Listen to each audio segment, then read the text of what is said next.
국제무역의 이해 제12주차 강의에 기업의 해외 진출과 글로벌화에서 다국적 기업의 이해 마지막 강의가 되겠습니다. 세 번째. 네.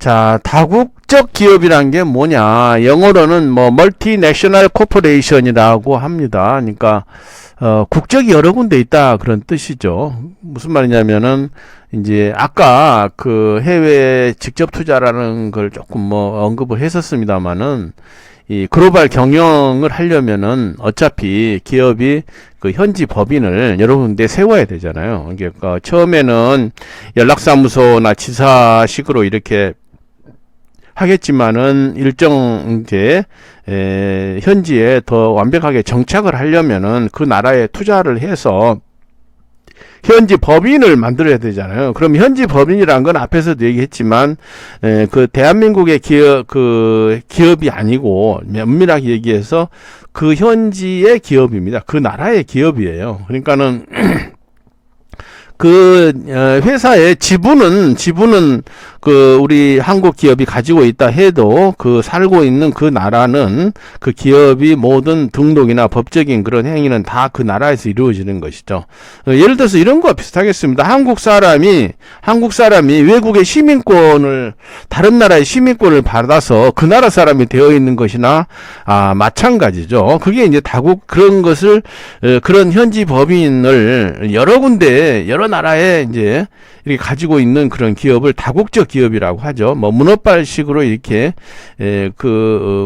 경영을 하고 있는 그런 이제 기업 활동이 되겠는데, 다국적 기업이 뭐냐 그거에 대해서는 많이 주장이 달라요. 학자들마다. 그런데 이게 대체로 1970년대 아니면 우리나라로 봐서는 우리나라의 다국적 기업은 앞에서 얘기한 바대로 그 사회주의권 국가가 체제 전환된 그쪽에 우리가 집중적으로 진출을 하던 1990년대부터 우리나라 기업들은 다국적 기업이 나타나기 시작했다, 이렇게 볼 수가 있겠죠. 그래서 다국적 기업은 국제기업, 초국가기업, 세계기업, 지구기업, 무국적 기업 등 여러 가지 용어로 이렇게 쓰이는데, 지금은 다국적 기업이라는 그런 용어도 잘 안 쓰는 것 같아요. 글로벌 기업 이런 식으로 하게 되면 글로벌 기업이라고 영어로 그냥 표현하면 세계 기업보다 글로벌 기업 이렇게 하면 그 다국적 기업이다, 이렇게 대부분 알 수 있죠. 그래서 울선은 어쨌든 그 다국적 기업이 뭐냐에 대한 판단 기준을 한번 보겠습니다. 그게 이제 다국적 기업은 구조적으로는 어떤 조직이 다국적이다, 이렇게. 그건 뭐냐면 이제 구조적인 측면에서는 기업의 경영 활동의 범위의 정도와 기업 소유권자의 그 기업 국적의 수, 최고 경영자의 국적 등을 판단으로 해서 한 가지 이상이 다국적 기업의 요건을 충족하면 그것이 다국적 기업이다, 이렇게 얘기한다고 하고요. 성과적인 측면에서는 전체 매출에서 전체 그 그룹, 그러니까 예를 들어 삼성전자의 전체 매출 중에서 해외에서 매출이 얼마냐, 이런 걸 가지고 볼 수도 있고, 또 직원 중에 해외에서 고용한 직원이 얼마냐, 이런 걸 가지고도 판단을 할 수 있다는 거죠. 그리고 형태에 있어서 최고 경영자가 어떤 생각을 가지고 있느냐, 그런 것도 다국적 기업의 판단 기준이랑 그건 좀 애매하겠네요. 국제적인 사고라는 게 조금 주관적인 것이니까요. 그래서 이 다국적성을 판단하는 기준이 구조와 성과와 그리고 이 형태에 따라서 이렇게 여러 가지로 학자들마다 구분을 주장을 다르게 한다고 합니다. 그래서 크게 중요한 것 같지는 않은데, 그 구조 면에서 보면은 경영 활동을 하는 국가 수가 2개 이상이어야 된다. 기업 소유자의 국적 수가 2개여야 된다. 최고 경영자의 국적이 2가지 이상이어야 된다. 아니면 6개국 이상 제조업에 투자를 하고 있어야 된다. 초국적 주체에 의해서 관리되는 이런 어떤 기준으로 그 다국적 기업을 굉장히 예를 들어서 경영 활동을 하는 국가 수가 2개다. 이건 상당히 이런 경우에는 좀 느슨하죠. 2개, 3개 나라는 중소기업도 할 수 있는 거니까 그렇게 된다고 본다면 조금 아닌 것 같기도 하고 그러는데, 어쨌든 뭐 이런 어떤 그 학자들마다 다른 그런 그 판단 기준을 제시를 하고 있다는 것이고요. 요거 성과 면에서 해외 부분의 매출이나 투자나 생산, 고용이 25% 이상만 되면 다국적 기업이다. 뭐 이렇게 얘기를 하기도 하고, 아니면 그 해외 부분의 매출이나 이익이나 자산이 어떤 그 직원 수 이런 것들이 좀 일정 비율 이상이면 이제 해외 부분에서 이런 일정 비율 이상이면은 뭐 다국적 기업이다 그렇게 얘기를 한다고 그래요. 그리고 다국적성을 어떤 국제적인 경영, 세계적인 경영, 본국 중심, 현지 중심, 세계 중심 이러한 어떤 일련의 그런 형태에 의해서도 다국적 기업이냐 아니냐를 판단할 수 있다고 합니다. 그 다국적 기업의 예로서 이건 구글에서 교수가 하나 가져온 겁니다. 삼성전자의 2015년도 글로벌 네트워크, 글로벌 해외 전 세계 그런 글로벌 조직망을 여기 이제 그림으로 그려 놓은 겁니다. 삼성전자가 그 당시에 84개국에 32만 명의 고용원이 있는 거죠. 그리고 전 세계 213개소에서 이렇게 그 허브와 그런 리저널 그 헤드쿼터가 있는 그런 모습을 보인다고 합니다. 그래서 참 대단하죠. 이거 보면 참 우리나라 기업으로서 자랑스럽습니다. 네. 다국적 기업의 유형 앞에서 뭐 잠깐 나왔습니다만은 첫 번째 본국 시장 중 그러니까 다국적 기업이 어떤 유형을 가지고 있느냐 이거죠. 유형이라고 한다면 그 다국적 기업의 경영 상황이나 경영 어떤 특성이 어떤가 하는 것을 가지고 유형을 구분을 한 겁니다. 그래서 첫째는 본국 시장 중심 기업. 이건 뭐죠? 경영 활동이 한국이 중심이에요. 예를 들어 한국이 중심이고 해외 시장에다가 이제 주로 수출을 주로 하는 그런 이제 이제 활동이 그런 거래. 그런 걸 이제 본국 시장 중심 기업이다. 이렇게 얘기를 하고요. 그리고 수출을나 어떤 해외 영업을 본사에서 이렇게 다 하는 거예요. 이런 게 이제 본국 시장 중심 기업이다. 이렇게 볼 수 있죠. 근데 그 중소기업 같은 경우는 이제 처음에는 보통 이런 식으로 그 본국 중심으로 모든 이제 그걸 움직이죠. 그러고 어쩌다가 한두 개 정도만 해외에 사업장이 있다든지 주로 한국 기업들이 중국에 그런 이제 생산 공장이나 그런 법인들을 가지고 있죠.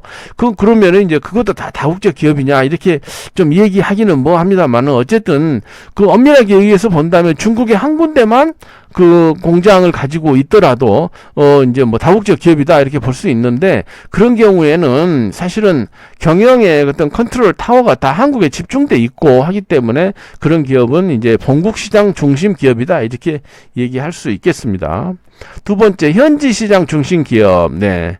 이렇게 되죠. 이제 어떤 현지 법인을 설립했는데 그것이 그래서 이제 현지 법인을 이렇게 만들고 하게 되면은 국내에서 모든 걸 다 컨트롤 할 수가 없는 그런 상황이 점점 돼가죠. 그리고 그 현지에 진출한 현지 법인이 정말 그 현지화하지 않으면은 거기서 좀 버티기가 어렵죠. 그걸 이제 현지 시장 중심 기업이라고 얘기하는데, 기업이 이제 직접 투자를 하게 되지 않습니까? 그러면 현지에 자회사를 설립을 하죠. 그리고 그렇게 되면은 이제 그 생산된 그 제품을 제3국으로 모두 실어낼 수도 있어요. 한국으로 전체를 가져올 수도 있고, 아니면 전혀 다른 이제 제3국으로 가져가는 경우도 있는데, 좀 더 경영 활동을 원활하게 하려면은 현지 시장에서 그걸 판매를 할 수 있어야 됩니다. 그러니까 예를 들어서 우리나라 기업들이 뭐 캄보디아나 라오스나 인도네시아나 이런 데서 생산된 제품을 그 나라에서는 거의 판매하지 않고 뭐 미국이나 유럽으로 그렇게 거의 전량 수출하는 그런 경우가 많이 있어요. 그런데 중국에 진출한 한국 회사들은 한국으로 뭐 가져오기도 하고 제3국에 판매도 하지만은 중국 내수 시장을 보고 들어간 기업들도 많거든요. 네, 그렇죠. 그래서 이런 얘기도 있습니다. 처음에 중국에 우리 기업들이 들어갈 때는 메이드 인 차이나라고 이렇게 얘기를 했어요. 그러니까 중국에서 만들어서 전 세계 시장으로 뭐 제3국 시장으로 아니면 한국으로 가져온다. 뭐 이렇게 얘기를 했는데 그 이후에는 어때? Made for China. 이게 무슨 말이냐면 차이나 중국 시장에서 내수해서 팔기 위해서 중국을 위해서 생산을 한다. 그래서 Made for China 전략으로 바뀌어야 된다. 이런 얘기들도 이제 한 뭐 상당히 한 10여 년 전부터 이렇게 얘기를 많이 했었죠. 실제로 중국의 이제 그 소득 수준도 올라가고 중국 소비자들의 소득 수준도 올라가고 또 중국 시장 자체가 거대하기 때문에 중국에서 생산된 제품을 현지에서 사실 그 앞에서 봤던 프랜차이즈 같은 경우는 그걸 뭐 거기서 뭘 프랜차이즈를 다른 나라에 뭐 팔기 위해서 그런 건 아니잖아요. 중국의 내수 시장에 들어가기 위해서 한 것이죠. 그래서 이제 그 해외 직접 투자가 그런 현지에서 물건을 이제 판매를 할 수 있게 되면 훨씬 더 이제 그 정착하기가 뿌리를 내리기가 쉬워지는 거죠. 그걸 이제 현지 시장 중심 기업이다. 이렇게 하는데 그럴 경우에는 기업은 그 현지 자회사를 어떻게 하죠? 자회사 자체적으로 책임하에 그 운영을 하는 겁니다. 그러니까는 그 우리 지금 그 식품 기업들 교수가 러시아에 있을 때 보니까 그 식품 기업들이 있잖아요. 우리 팔도 그런 회사들 뭐 오리온 이런 회사들도 있는데 그런 회사들이 그 특히 식품 같은 경우는 밖으로 이렇게 거기서 생산된 걸 가지고 나오기 어렵죠. 더군다나 러시아 같은 나라는 뭐 워낙 땅덩어리 크기 때문에 물론 거기서 만든 뭐 초코파이나 뭐 라면을 그 주변 국가로 수출할 수 있지만은 생산된 그 식품의 거의 대부분은 러시아 내에서 소비가 되어야 합니다. 그런 경우는 어떻겠어요? 거기서 생산 활동을 해서 거기서 얻어진 그런 그 이윤을 한국으로 가져오는 정도밖에 안 되는 거죠. 그래서 그 현지의 그 자회사가 독립채산으로 움직이게 되는 것이죠. 그게 이제 현지 시장 중심 기업이다라고 볼 수 있겠습니다. 그다음은 이제 지역 시장 중심 기업인데 리저널 마켓. 네, 그렇죠. 그러니까는 뭐 이렇게 생각할 수 있겠어요. 그 유럽에 나가 있는 우리나라 이제 그 다국적 기업들이 꽤 많이 있지 않습니까? 예를 들어서 그 현대 기아차가 공장이 뭐 슬로바키아 같은 데 이렇게 있거든요. 폴란드에도 있고. 그런데 그런 생산 공장들이 뭐 폴란드나 그 슬로바키아 시장을 판매하기 위해서 하는 건 아니죠. 유럽 전체 국가, 그러니까는 EU에 해당되는 그런 그 경제 통합이 된 지역들을 대상으로 비즈니스를 하기 위해서 거기에 이제 생산 공장을 가지고 있는 거예요. 그럴 경우에 지역 시장 중심 기업이다라고 우리가 얘기를 할 수가 있겠습니다. 그래서 그 지역 내에서 활동하려면 어떻게 되겠어요? 뭐 폴란드나 슬로바키아나 헝가리나 뭐 이런데 이제 공장이 있게 되면 생산 공장은 거기에 있고 R&D 센터는 또 뭐 영국에 있고 판매 부분이 또 독일에 있고 이런 그 지역의 전체적인 그런 구도를 가지고 움직일 수밖에 없는 그런 상황이 되겠죠. 그거 이제 지역 시장 중심 기업이다. 그렇게 보겠습니다. 그 다음에 마지막으로 이제 세계 시장 중심 기업, 전체 세계 시장을 중심으로 경영 활동을 전개한다.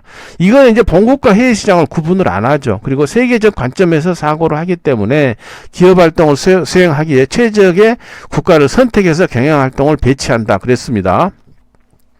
그 R&D 센터 같은 경우는 이제 다른 나라에 이게 두기도 하고 한다는 얘기를 했었습니다만은 그 유럽 기업들 중에 이런 데가 많아요. 원래는 독일 기업이었는데 본사를 스위스에다가 이렇게 두고 있는 그런 나라들도 꽤 있습니다. 얼른 보면 스위스 기업인데 실제 사업장의 대부분은 독일 내에 있다든지 뭐 이런 경우, 그런 게 이제 그 경영 활동을 하기 좋은 그런 국가를 선택한다는 게 바로 그런 거거든요. 그리고 또 이럴 수도 있죠.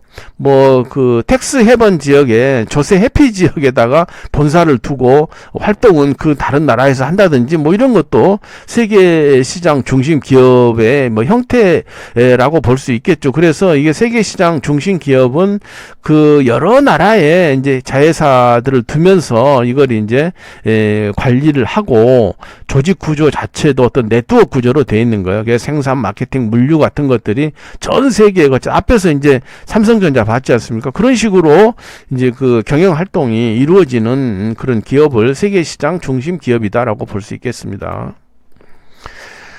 자, 그러면은 다국적 기업의 과세 이슈에 대해서 좀 잠깐 살펴보기로 하죠. 이러한 이제 여러 나라의 국적을 가진 자회사의 국적이 있는 그런 다국적 기업에 있어서 어떤 세금 문제가 있다는 거죠. 세금 문제가. 그때 첫 번째로 이전 가격이라는 그런 이제 이슈들이 있어요. 이전 가격은 트랜스퍼 프라이스 뭐 이렇게 얘기하는데, 이전 가격 한번 읽어보겠습니다. 본사와 자회사 사이에 원재료, 제품 및 용역을 공급하는 경우에 적용되는 가격이다. 다국적 기업이 국가 간 법인세율 차이를 이용한 후 세후 이 극대화를 위해 이전 가격을 조정하는 경우에 문제가 된다. 자, 여러분 이거 한번 보세요. 이게 얼른 이제 이해가 안 될 텐데요.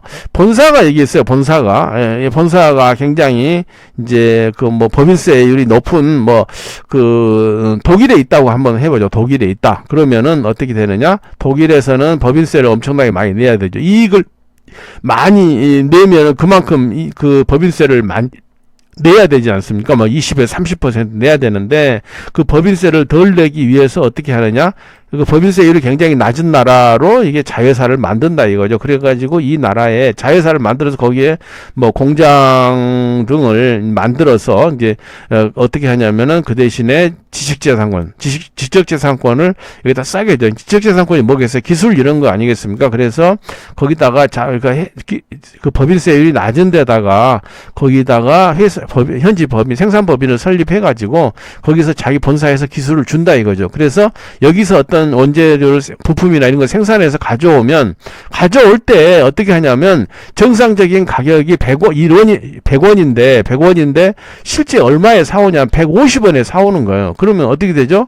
여기는 이 자회사에는 이익이 많이 남고 본사에는 이익이 줄어들게 되게, 순이익이 줄어든단 말이에요. 그러니까 순이익이 줄어드니까 어떻게 된다? 세금을 덜 내게 된다는 그런 뜻입니다. 이게 바로 이전 가격입니다. 정상적인 가격으로 거래를 해야 되는데 높거나 낮은 가격으로 거래를 해버리기 때문에, 그러니까 이 보세요. 지적재산권은 낮게 팔아버리고 원재료는 비싸게 사오고 이렇게 하면은 이 자회사가 굉장히 돈이 많아지겠죠. 이익이 많이 나겠죠.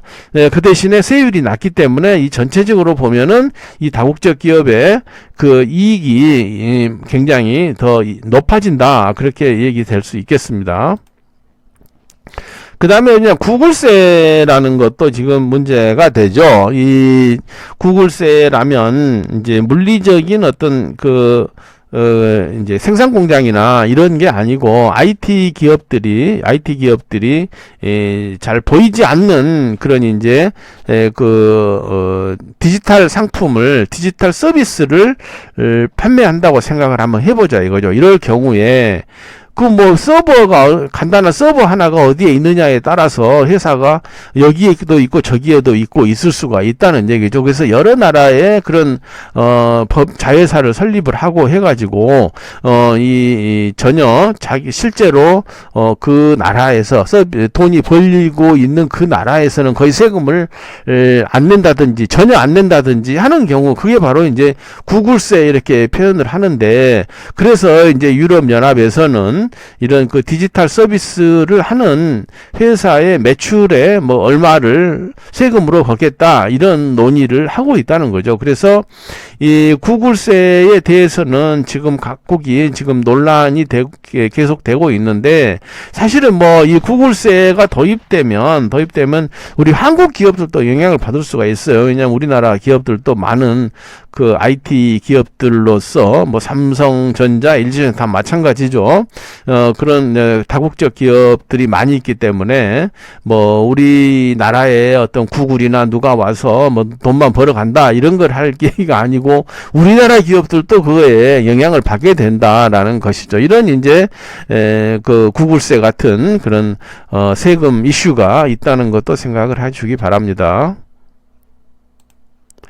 네, 여기까지 강의하고요. 다음 13주차에는 해외 직접 투자와 글로벌 경영 관리에 대해서 알아보겠습니다.